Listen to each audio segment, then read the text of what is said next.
లా respect ఇవ్వకపోతే నాకు చాలా కష్టం అవుతుంది. ఆ అమ్మాయి రెస్పెక్ట్ ఇవ్వాల. రెస్పెక్ట్ ఇచ్చిన అబ్బాయి ఇక్కడ కూర్చొని బాధపడుతున్నాడు. నాకు న్యాయం ఎక్కడ జరిగిద్ది అని.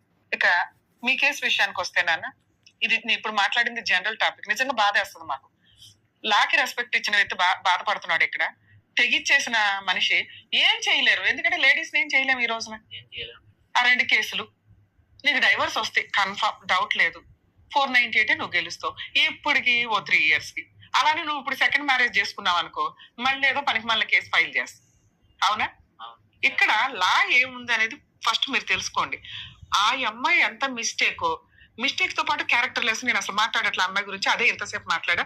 అలాంటి వేస్ట్ ఫెలోస్ గురించి ఎంత తక్కువ మాట్లాడుకుంటే అంత బెటర్. కానీ నాకు బాధ వేస్తుంది, మాట్లాడతాను. కనీసం రియలైజ్ అవుతారేమని. అమ్మ మహాతల్లులు, మీకు ఎవరన్నా లవర్స్ ఉంటే ముందే ఏడవండి మీ ఇంట్లో. వేరే అబ్బాయిల గొంతు కొయ్యొద్దు. 2, ఒకసారి పెళ్లి చేసుకున్నాక భర్తే సర్వస్వం అనుకోండి. అత్తమామలతో ఏమైనా తగాదాలు ఉంటే ఓపెన్ గా పెద్ద మనుషులు పంచాయతీలు పెట్టుకుని ప్రాబ్లమ్ సాల్వ్ చేసుకోవడానికి చూసుకోండి.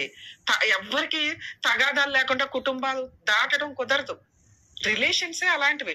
కొత్తగా ఒక 20 ఏళ్ళు ఒక ఇంట్లో ఉండి ఇంకో ఇంట్లోకి వెళ్ళినప్పుడు మన ఆలోచనలు వేరు, మన అలవాట్లు వేరు, వాళ్ళు వేరు. అలాగే ఒక కొత్త అమ్మాయిని యాక్సెప్ట్ చేయడం అంటే వాళ్ళకి కొంత ఇదిగా ఉంటది. ఇవి కొంచెం టైం పడుతుంది. మీరు ఆ ఇంటికి లీడర్ అవ్వడానికి, లేదా వదిలిపడేయండి. మీరు కష్టపడి సంపాదించుకోవడం అనేది మీకు గౌరవంతో కూడిన పని, గర్వంతో కూడిన పని, క్యారెక్టర్ పని. మీరు క్యారెక్టర్ తో ఉంటే అది మీకు పొగరుతో సమానం. సంపాదించుకోవడం, క్యారెక్టర్ తో ఉండడం అనేది ఒక స్త్రీకి ఆభరణాల కింద లెక్క. అవి ఉంటే చాలు. నువ్వు సంపాదించుకో, నీ క్యారెక్టర్ తో నువ్వు ఉన్న రోజు నిన్ను ఒక దేవతలా పూజిస్తారు. పూజించకపోయిన పర్ల, నువ్వు తలెత్తుకొని పొగ్గరగా సొసైటీలో తిరగగలుగుతావు. అవి దొబ్బుతున్నాయి ఈ రోజున. లేవు. ఎవరితో మాట్లాడగలం మేము?